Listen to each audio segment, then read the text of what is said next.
Can you hear me? Oh, I okay, can hear you. yeah, man. You made a lot of excellent points.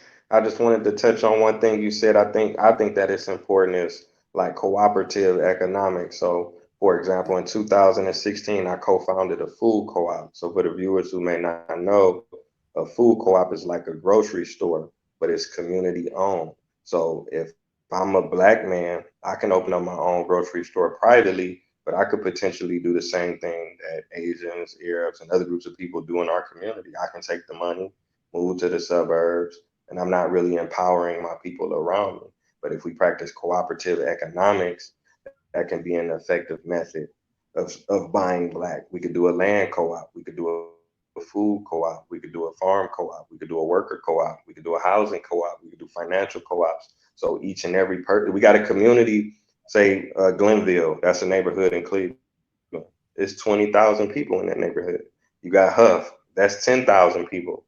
Imagine if we all put in $100, we could build a black-owned grocery store and we could reap the benefits of it. We could work there. We could make the decisions there. We could work. I mean, we could, vote on different things.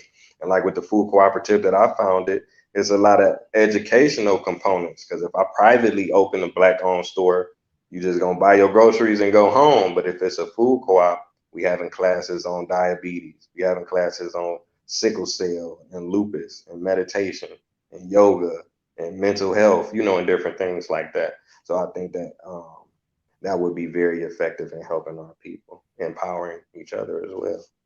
Yes, and that's what about. So I'm glad you bring it up because that's when in that principle. I think it's consciousness, it's consciousness, pride, solidarity, socialization, economics. So the black economics that I speak of is cooperative economics. So the black Hmm. race first can't subscribe to capitalistic economics. So race first has to have a Right, cooperative right. economics. You know what I'm saying? And we gotta Hmm. have that conversation. We gotta let people know that there's not only the European business model. You know what I'm saying? You don't gotta follow their model. And we think too much. We think we gotta do everything the way they do, not knowing that they set up a system for them, and which is okay. That's their system. We need to know that we can do business other ways when we come together. So for race first, the economics is cooperative economics. So it's like co-ops is what it's about. It's because we stand a better chance by coming together and doing whatever type of business we need to do. I'm gonna give you an example. So here in Baltimore, there's a spot, and it's dead center in the hood of East Baltimore. It's called Cash and Carry. Cash and Carry. And most people probably walk past it every day and don't know what it is. The way I found out what it was about 10 years ago, I went there with my father because my father owned a corner store. He asked me to go with him to re up on some things. So I thought he was going to a B Greens or a Sam's Club or something like that. He pulls up in this thing. It looked like a beat down warehouse, cash and card. He pulls up and then we going in. It's huge on the inside, right? Everything is in there. I'm like, wow, what's up with this thing? But as I'm scoping it all out, I realized that it's owned and operated and ran by Koreans, right? So when we in Mm. line about the pay, I noticed that every Korean customer, when they got to the cashier, they didn't pay anything. They didn't give them a card. They didn't give them cash or nothing. So when my father get up there, I stop him and I say, how can he get what they just got? And this what the Korean said. The Korean said he can't. It's solely for Koreans. He must pay with cash. Simple as that. You know what I'm saying? She ain't say it like she ain't stutter, she ain't put her head down. She ain't do the things that we do. You know what I'm saying? She spoke her truth from her position. He can't. He must pay with cash. It's called cash and carry. I said, wow, right in the heart of the city. So I'm big on doing business not the way that Europeans do business. I'm big on doing cooperatives and trying to get people to come together.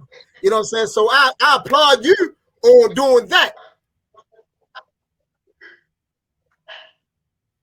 Oh yeah, likewise. I'm glad you brought that up, man. That's so powerful, man, because people look at me and I'll be like, we should open up a black owned grocery store it's called Little Africa. They like, oh, you a militant, or you talking about black supremacy, or you doing this and doing that. I'm like, everybody, every other ethnic group in the world that's surviving and thriving, they live like this. They support each other first. And then if they don't make it, or they can't make it, or they don't have it, then they'll go out. But as black people, sometimes I feel like we support black business as almost as if it's like charity. Like, oh, I'll do something nice today. Let me support this young black brother. Like, no, they live like this. And this is why they got control of their community and their money and their women and their people and the crime and the drugs. You feel what I'm saying? So it's all kind of interconnected. Like she said it.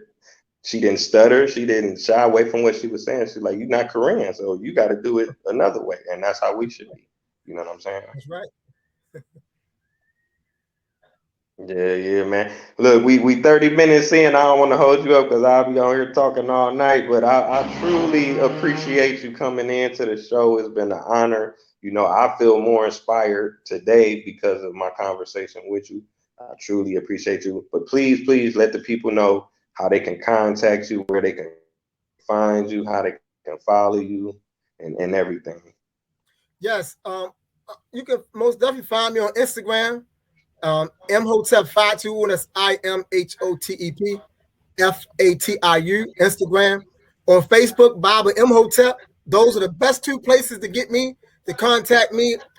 Just send me a DM on either one, and I normally respond in a timely fashion. And then after that, we just keep it going. But those are the best places to contact me. It's either there. Or you can go to my website, plm95.org, plm95.org, and see some of the other things that we're doing, stuff like that. And if you want to purchase the book, you can reach out to me directly. I'm still selling the book because the book is a really, really great book. It's a great read. You can check out most of the reviews. It's all online from other individuals who have read the book, who find it to be a good book that helped them in many, many different ways. So most definitely, if you haven't purchased a copy of African Manhood in the 21st Century, please do. All right, all right. Thank you for tuning in, family. It's been another episode of Taye Speaks. Until next time, peace. Peace.